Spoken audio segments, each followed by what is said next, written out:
If you love brownies and you love dark chocolate, you're in the right place. I'm making dark chocolate brownies. These are fudgy and rich and so perfect. I know you're gonna love them. These amazing brownies start with a cup of vegetable oil. I'm going to add 2 cups of granulated sugar to that, 3/4 of a cup of special dark cocoa or Dutch processed cocoa. Once that's whisked together, you're going to add 4 large eggs, a teaspoon of salt, and a teaspoon of vanilla extract. Whisk that together, it'll be nice and thick, and then add 1 3/4 cups of all-purpose flour. Stir that in together until it's nice and thick, and then you can add dark chocolate chips or chunks, 2 cups of them.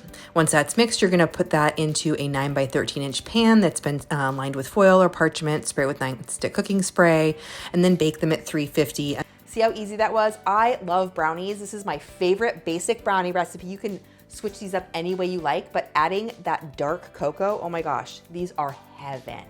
Leave me a comment, let me know what other brownie recipes you want to see. Follow for more recipes and keep watching for even more brownies.